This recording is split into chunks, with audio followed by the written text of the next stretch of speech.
the future is constantly knocking on the door of the present in a way that like I don't think is a bad thing, but for me in that time period was a really bad thing. Like it felt like the Grim Reaper knocking, not just the future. Welcome to Misconnections. Each episode, we bring a true story of a misconnection and unpack it with the person who lived it. This week's misconnection, to the first friends who were truly mine, with Kelsey Goldberg. Kelsey Goldberg is a creative executive at Roddenberry Entertainment. Born and raised in Los Angeles, she started her career working in the Toronto not-for-profit theater scene before returning to Los Angeles. Once back at home, she started writing and performing comedy around Los Angeles and still writes and performs with Friendo Sketch. She co-wrote the feature film Unearthed and is enjoying strengthening her skills as a producer through her work at Roddenberry. Welcome to Misconnections, Kelsey. Thank you. I'm We're thrilled so to be happy here. Yes. We're so happy you're here. So we know that you have a story to tell us. I do. Why don't you share? Awesome. We met in Toronto through a series of cascading introductions. All the initial conversations at college led to others, and suddenly I was surrounded by close friends. My favorite people. All of us in our early 20s. These friendships were deep and important. We were the type of friends that always showed up to support each other. At my Second City shows, in our projects together, and even that time some of us went all in on a bachelorette party for a wedding we were not invited to just because one of our friends had a maid of honor unfamiliar with the area. That's just how we showed up for each other. We played an elaborate drinking game called True Canadians, which involved climbing on couches and throwing things in wastebaskets. We had a type of language, a shorthand, and because Toronto was such a transit-oriented city, it was easy to get together in our free time. But that time was limited. Before I understood that, I thought it was a perfect life, a perfect future that I saw for myself and for us as I built my life in Toronto. It's why, when I got the news that a logistical error meant my visa would expire and I'd have to leave Toronto, I was heartbroken. I held grief for the life I had been building, but also for the friends that had made up such a big part of that life. I had just 9 months to get everything I could out of the city and from the relationships that meant so much. As time moved relentlessly towards such a major life shift, I started ignoring what I was feeling, saving my energy for the people I cared about. For example, I would show up for my friend's axe throwing competition, but it took my parents buying me a gym membership for me to get out of bed otherwise. The fact is, I can't stand change. The guy I was with who was terrible for me, I stayed with him for consistency purposes. So all of you friends had to tolerate this person who was awful to me and try to be there for me even when you eventually ran out of advice. On top of that, I couldn't work. Our rent increased and my roommate decided to move, which I didn't dispute because I was moving soon myself. I ended up couch surfing for 6 months, becoming a gym rat and partying to diffuse my anxious energy about the upcoming move. I started to feel like the friend with main character syndrome. I embodied the type, always in a crisis, always needed support. You all were understanding, but I couldn't help feel I could have been a more receptive friend if I wasn't dealing with the impending move. My roommate used to say sometimes you need to touch the hot plate to know it's hot. And this is a period where I kept reacting to situations like, ow, the burner is on again, and again, and again. When I came back to LA, it felt like life and relationships I had built had been ripped away. I had to begin again in a different city while looking back, quite literally thanks to Facebook, to the friends who were moving on without me. Initially, you would tag me in photos mentioning how much you missed me and wished I was there. Eventually, the tagging stopped. The stated yearnings became implicit, then assumed. I went back once for another wedding and right after booking a writing gig, so I was able to tell everyone how well I was doing, which was a mistake because then the reality of the international travel set in. After a few of you came to visit me, I realized I couldn't afford to go back, so all we had was social media. And that continued to dry up just like the traveling funds did. Our friendships had gone from long distance to digital only. And what is that really? How can you maintain emotional closeness without physical closeness? Beautiful. And we're so excited to talk to you about that stage of your life and kind of how it's gone since. But let's start by, a little bit more context. And if you could tell us about like that community in Toronto and what made you feel like it would last forever. I mean, part of it I think is just like youthful stupidity. Some of my friends who lived there have moved out of the city or just on like very different paths. So like, I think in general, your 20s can feel like this bubble that'll last forever. And then somewhere in your late 20s, early 30s, major life decisions have to happen, whether it's moving somewhere else because you want kids and you can't afford to live in the city or whatever. So part of it was definitely just like a lack of perspective due to youth. But it was the city where I had really like become myself and felt like every relationship was one that was earned. Like I'm very lucky in LA. Like I'm still best friends with a lot of my best friends from preschool.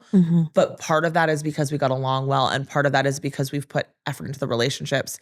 And a lot of that is because our parents made play dates for us a lot of the time.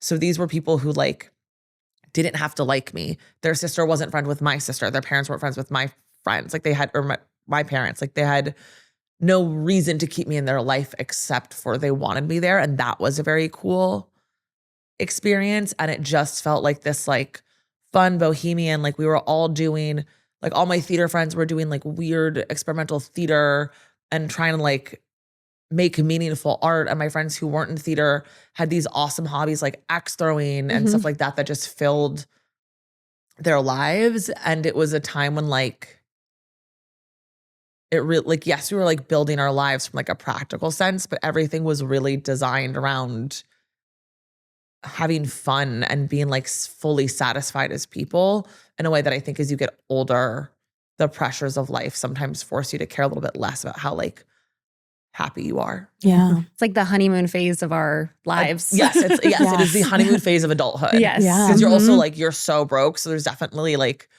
financial stress, but also like most everyone around you is also so broke. You're not at the point where you're like, oh, you have 2 Lexuses and I ride a bike. Yeah. Yes. Yeah. Yeah. Totally. There was like a long transitional phase in between finding out that you would need to leave Toronto to actually arriving back in LA. When you reflect back on that time, like how did you see yourself grappling with knowing that what you thought would be forever was about to change? Oh, like avoidance. Like I didn't grapple with it at all. I don't think, I tried to like quote unquote, like live in the now, which I think can actually be really dangerous advice when people are going through transitional stuff because you could lose yourself in the now and forget the macro of what's going on. Sure, yeah. I'd gotten into the Second City Conservatory, which is part of why I decided to stay is because I wanted to finish that program I had worked really hard to get into. And so I was like throwing myself into comedy, which was awesome. So I was able to sort of focus on like, well, my next rehearsal or my next show or booking the next gig, which was great. But like, as I mentioned in the story, that was all night or late afternoon. So like there was months where like, I don't think I got out of bed before 3 p.m. because like I didn't have anything to do. And like wandering the city with very little money to spend and nowhere to go, no job to go to. All my friends were at work was like really depressing. And then finally the gym membership did help because it was like, you can get out of bed and you can like go to a place and you can do a thing. Yeah.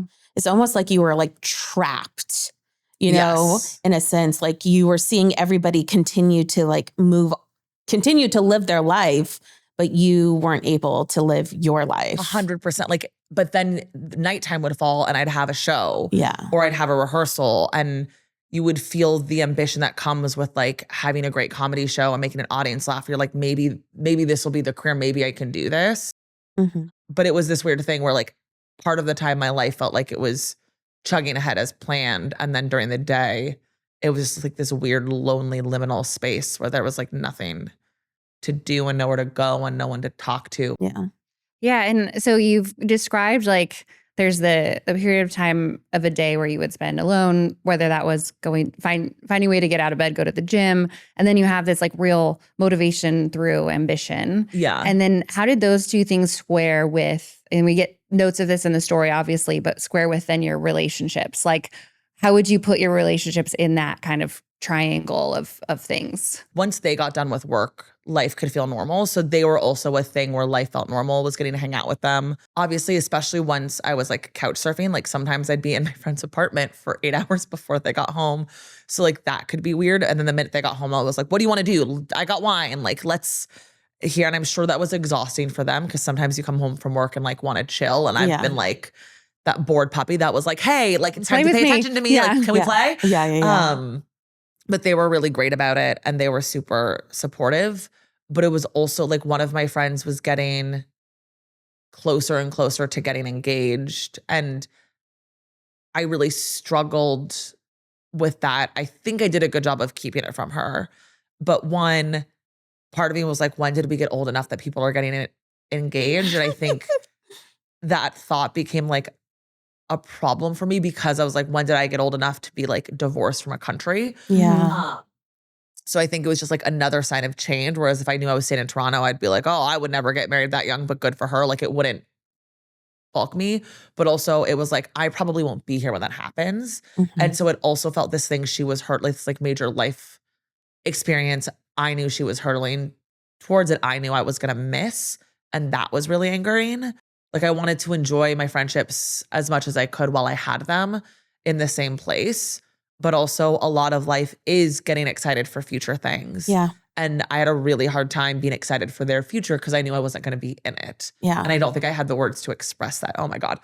Sorry, No, pregnancy hormones. please don't apologize. Well, and I was going to ask a quick follow-up on that, like, because you were saying the living in the now, how that was kind of your approach, and you were trying to get as much as you could from those relationships, but dealing with, it sounds like for the most part, the friction about like their future moving on, you not being a part of that was, it sounds like that a lot of that was internal or shared with maybe your friend who was applying to law school or people who were maybe also going to leave. Were you having those conversations more directly with your friends at that time? I don't think so, because I don't think I was aware that that's what I was feeling. I was just having like really big feelings about things when they'd come up that I didn't like really understand. Yeah. And I think too, when you're younger, you know, you spend all of elementary school thinking about middle school and high school. You spend all about middle school and high school thinking about college. You spend all of college thinking about when you're out there. And then when you get out, it's like the first time where you really get to like enjoy the now. Like there's no necessary next step, but also you're thinking about relationships and do I want to get married someday? And oh my God, I can't believe my friend's doing that already. When did we get old enough? Like the future is constantly knocking on the door of the present in a way that like, I don't think is a bad thing, but for me in that time period was a really bad thing. Like it felt like the Grim Reaper knocking, not just the future. One thing that I think you're describing is just this like nuanced experience of grieving life. Yes. You know what I mean? And we often are not at all taught how to grieve in general, but especially in things that are transitory. In that transition, in this long transition period, you do move back to LA. Yes. And you've had this glimpse of, like you were saying, the life of having, I think the gift of having like that first friendship or group of friends where they really choose you, like you were saying, where it wasn't handed to you by context. It is really a connection that you made. How did it feel when you came back to Los Angeles to think about, you said you had long-term friendships that exist already, but to think about like if you wanted community like that you would have to kind of put in the work to do that, or how were you thinking about it when you got back to LA? When I first got back to LA, all I wanted was to figure out how to get back to Canada, but also thinking about that stressed me out. So it was sort of like I was doing a very bad job of setting down roots here and a really bad job of figuring out how to get back to Canada. My like core friends, like one of whom I'm seeing like literally after this podcast recording, who I've known since preschool, that friendship was essential. And we fell back into that really easily. You know, there were other friends that I'd known since elementary school that were there for me, but were very different people. And so it's not that that's a problem in the friendship, but I think it was destabilizing that was one of my only friends because we were so different. So instead of me being able to appreciate how we're different and like love them for the way in which they're different, my differences felt isolating. And then I was trying to build on the momentum from Second City and find my comedy community here. And I was just so angry that it wasn't like Toronto. And I don't know how much of that is because the Toronto comedy scene is truly something so special. It doesn't exist in New York or LA, but like it is so supportive. Everyone just wants to make Toronto comedy and Canadian comedy like a major player on the world stage. Yeah.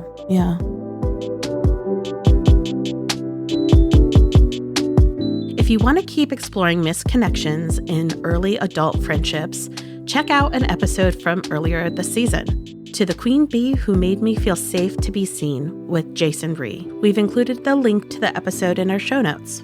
You were going through all of this in your early 20s, Early to mid. Yeah, I was mid-20s. 24 when I had to come back to law. So yes, early. The wisdom we gain in our 30s, 40s, and beyond is learning that your relational world is never permanent. And whether it's moving to a different city, Getting a divorce, having kids, leaving a religion, that your relationships will evolve as your context changes and as you evolve. so we want to talk about that. Yes. Part of what's hard about when you're in a chapter where you feel like you are where you shouldn't be, like you feel like you should be in a different place. You mentioned when we talked to you, that's how you felt when you came back to LA, but your mom gave you some really good advice. And here's what she told us. She said, Yeah, we have a voice note from I'm excited to Mom. hear mommy. we love it. Okay, here we go. Hi, Elizabeth. This is Cheryl, Kelsey's mom, and I wanted to talk about what I felt like when she left Toronto. Kelsey loved Toronto. She'd spent 6 years there, made lots of friends, lots of connections, and it was not her choice to come back. So I was devastated on her behalf. I felt so sad and distraught, and there was nothing we could do to help fix it. She felt like she didn't have control over her own life, and I got that, and that's a terrible thing to feel.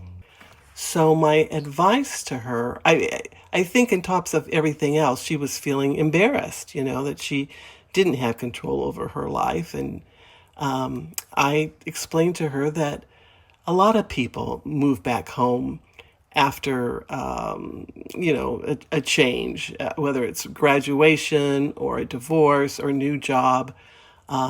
People sometimes resettle at home for a while to get their bearings, and it was not a bad thing. It's just what she needed to do to find her new route, which she happily did. And now she's very happy to be back in Los Angeles, and she's got a great job and a great husband, and she'll have a great baby in a couple of months.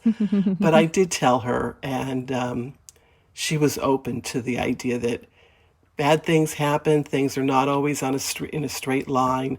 Your journey has zigs and zags, but that she will persevere. And she did.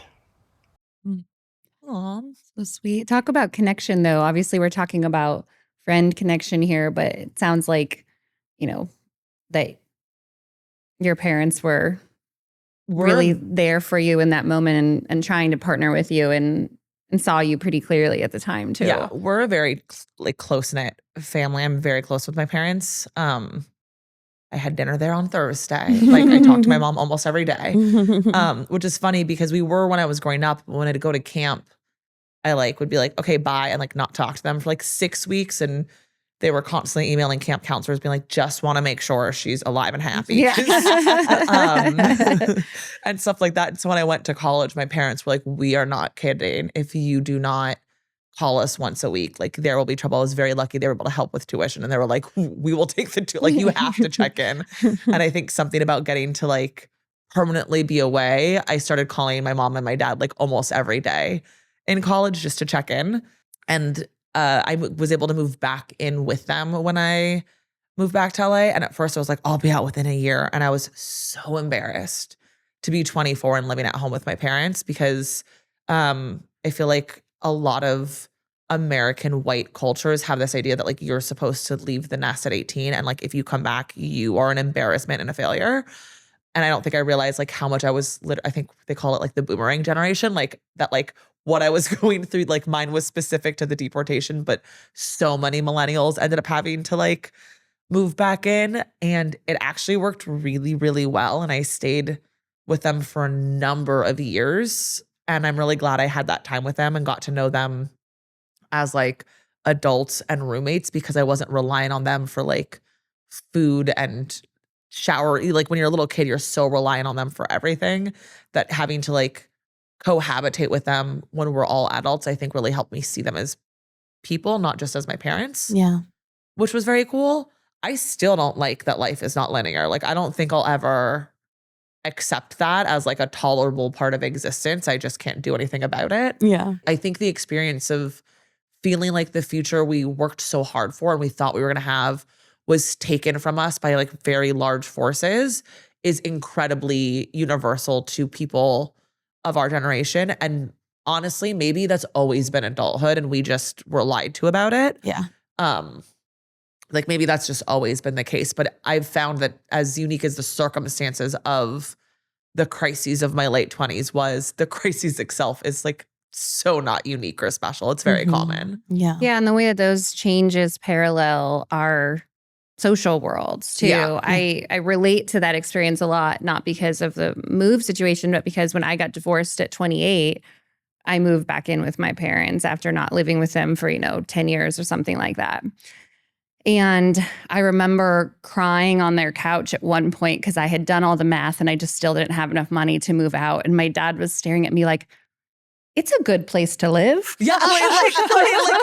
What, this is so terrible? Good place to live. And, it was such a hard time in my life, but a really connecting time with them. And it changed we were always a close family, but we weren't close as adults. And it makes me a little emotional, but it changed the trajectory of our relationship while I was rebuilding my social world that had been entirely deconstructed. Yeah. And so I think it's so nice when we're in periods of transition where your relationship world, like we started talking about, is never permanent, but we can make parts of it, we can be, like your mom said, zigging and zagging, where like you don't have this robust, community of people in your own age at some point, but you can really lean on a new connection with your parents, for example. In this context, that's how it was for me. But I do think that, a big part of your story is that concept of as chapters change, how do you keep close friends close? You end the story with like, how do we stay close even when we don't have physical closeness? And I want to talk to you about what you've learned about that. But first, I want to share, we have a voice note from a friend of a pod, a friend of ours, who has, moved in many different places, changed, context of her life a bunch of different times, but has friends all over the country who she has these really close relationships with. And I've always been so curious about like, how do you do that? Yeah. That seems crazy when you don't see each other very much. So we asked her, we were like, hello, we have a podcast, which is how we get our friends to tell us advice, essentially. So let's hear what she says and then talk about it. I feel so lucky that majority of my closest friends I've known for many years of my life, even though none of them live in the same city as me anymore. But our friendships are so strong that distance has never really been a factor. And whenever we see each other, we really just pick up right where we left off. Since we don't have the luxury of catching up in person, I think what has made these relationships so strong has been consistent and intentional communication. I'm constantly texting each of them, sending voice notes, scheduling FaceTimes, and then for my friends who aren't on social media, when we catch up with each other, we will like send little photo recaps of the things we're talking about or a weekend we had. So kind of like if we saw an Instagram post, but just in our text convo. We're also all really good about visiting each other in our cities and really always have been. I would say multiple times a year, either I will go to one of their cities or one of them will come to LA. And especially if someone moves somewhere new, we always show up for each other in that chapter of that person's life. So I would say overall it takes intentional effort from both sides of the friendship and just really an authentic bond in the first place to really keep those relationships strong when you live far away from each other. One thing I think is so notable about the story that you're sharing and the context that you shared about like this being your first group of friends you earned and that didn't exist in the context that was already a part of your life is also like that those are the friendships where we have to learn how to be a friend too. Yes. And like, I know that in my 20s, I was like, as when I got divorced, even like there were friends that I probably could have kept close, but it was like, I didn't know how to do that. I didn't have the skills yet, because even in the friendships I had earned that were new, we were still just a part of each other's day-to-day lives. And so the context was there. So I think there's a lot that we learn through these types of transitions on like, oh, if I want to keep these people close, I guess we have to figure that out. And we're not good at that early in our adulthood. So would love to know, what do you think about what she shared? And also, what have you learned about that in your own life? I think so much about relationships in general is like, who am I and how am I comfortable interacting with people? And then who's on the receipt, like who's on the other side of the relationship and who are they and how are they comfortable? I am not a big talk on the phone person. I'm not a huge like text about serious things. Like I could text someone all day, as I do Elizabeth, about like Bravo. But like if something's going on in our life, like I want to be in person or on the phone. But even still, like I'm not a big phone person. And like during the pandemic, Zooms were fine. But because Zooms are still the go-to for like work, the last thing I want to do after a long day at work is hop on a Zoom. So a lot of my Toronto friends that I've managed to stay close to are people who are also very, very similar. And so we don't talk that often. And then it'll be like, oh, it's been a year. And then we'll have like a 4-hour conversation. But we have that trust that like the other person isn't resentful of the time, like not just the distance, physical distance, but like the time distance. And we always like fall back in. And that has been essential for like a majority of the relationships. I will be curious to see what that means for like the next 10 years. Like, is that going to be able to sustain us through a whole through our whole lives? Or are we going to have to shift and adjust as life becomes in some ways more significant as we get older, but also maybe in some ways like calmer? At least for me, like children are going to take up a lot of time of that. I have one friend who's been a childhood friend that we've never lived in the same state.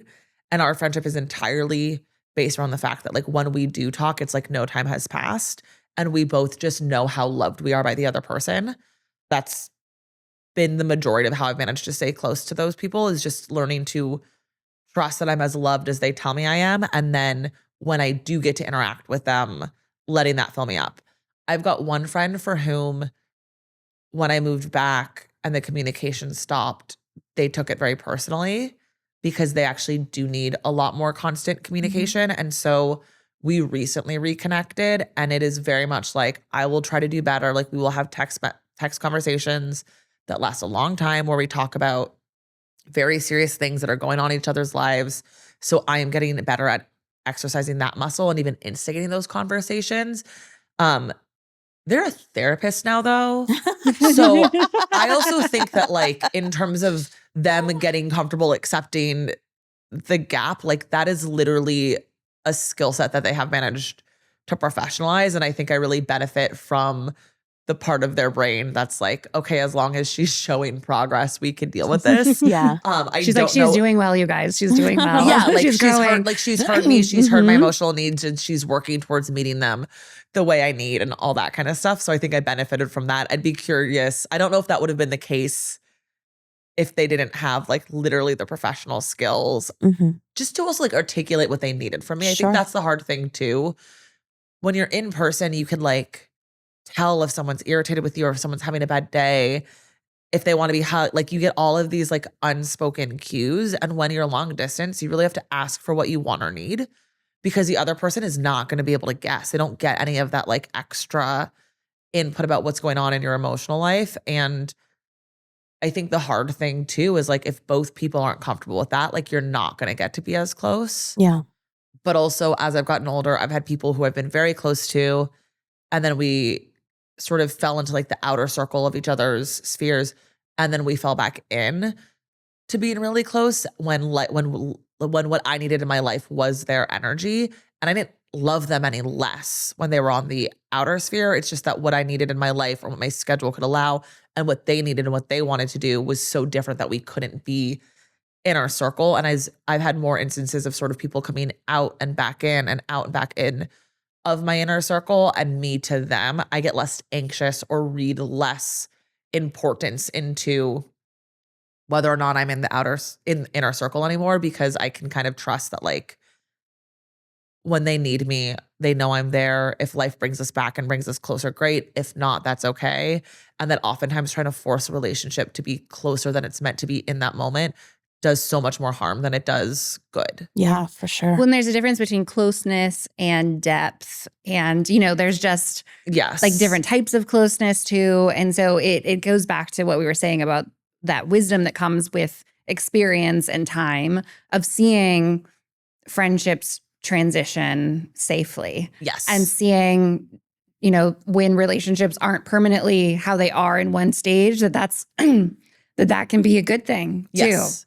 And that they can go back the other way. That just because you're going distant from someone doesn't mean you're going to stay distant. Yeah. I think partly because so many of when I went into college, so many of my core friends were friends I had known since literal diapers. Yeah. And that like the people I didn't keep in touch with in elementary school, like was usually because we learned like we weren't right for each other. But I was so young that you interpreted that as like we weren't right because they are flawed in some way. I had only really understood friendships as not staying close due to someone messing up. And then when you went to college, like everyone was so in their world. It didn't feel like you weren't close with your friends from high school anymore. You guys were just in different worlds because every time you came back, you all had the same winter break. You all had the same summer break and you fell back into it. I had not experienced friendships becoming distance simply because life needed them to be distant for a while and it not be because someone was like quote unquote bad or wrong yet. I'm actually experiencing that right now with a friend that I've known literally my entire life. We were born on the same day. And like our moms were like roommates in the hospital and everything like that. And so she was like a very integral part of my first 18 years, and we maintained that relationship through college and so on and post-college. But then, a couple years we drifted apart and then all of a sudden she just randomly Marco Polo'd me. And I was like, okay, we're doing this. You with that Marco Polo. Yeah, we're going to talk, and it wasn't like there was anything that happened in our life that would cause us to like stop talking. But I am finding it, like I'm enjoying having that communication again with her, but also it's just kind of funny because we had that like history that we can still be like, okay, yeah, we're now turning 40 this year and, we haven't talked in maybe 8 years, but let's catch up, and see how this like new version of connection can be, despite us probably not living in the same city anytime soon or ever. It's always interesting to uncover a new layer of experiencing friendship with somebody, whether it's somebody that you met in your childhood to in your early 20s. I am often just been like, oh, this is a new understanding, a new way to learn how to navigate friendships and meet, where we're at in the present, despite expectations or anything like that. Letting go of expectations and just enjoying it for what it is. And trusting that it'll be there and develop into what it needs to be. Exactly. Yeah. Well, I think we should just wrap up. Maybe one question we have to end is just looking forward now. You're starting now another new chapter of your life in a couple months, right? I'm due in June. Yeah. Welcoming a new member of your family and entering a new chapter as a mother. What do you hope for this next chapter of your life in terms of the connection that you have in your life and with this friend group, the people in your world that you... It's interesting because the headline is just, I'm so excited to become a mom. Mm-hmm. I think the infant years can be really hard on friendships, especially if someone's not a parent themselves. But also all my friends seem to be so genuinely excited for me. And they're even the ones who don't want kids, like their lives are getting busier. There's more work trips, there's more weddings, there's more whatever, that I do think we're entering a phase where like you're going to have less quantity of time with your friends, but the quality is going to be better. Yeah. Kelsey, thank you so much for joining us, for sharing your story. It's truly such a pleasure. Yes. This was great. Thanks It was so so much for having fun. me. Yes, of course. Thank you, Kelsey, for joining us. Hey, everyone, be sure to follow Kelsey at 24kgold on Instagram and this_tangled_life on Instagram and TikTok to see her musings and humor as a beginning knitter. This story was written by CSR Calloway, an author, filmmaker, and musician in Los Angeles. Check out his work at chancecalloway.com. Also, a special thanks to Cheryl Harmon and Sierra Duarte Seguancia for your lovely voice notes.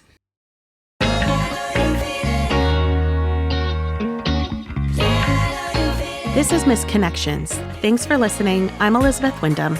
And I'm Elizabeth Villa. Special thanks to this week's guest, Kelsey Goldberg. Misconnections is co-hosted, produced, and edited by us, the Elizabeths. Elizabeth Villa with special thanks, and Elizabeth Wyndham with Windhaven Productions. Our theme music is Feeling by Daniil Musto. Be sure to check out our Substack at misconnectionspod.substack.com. And please follow, rate, and review on Apple Podcasts, Spotify, and YouTube.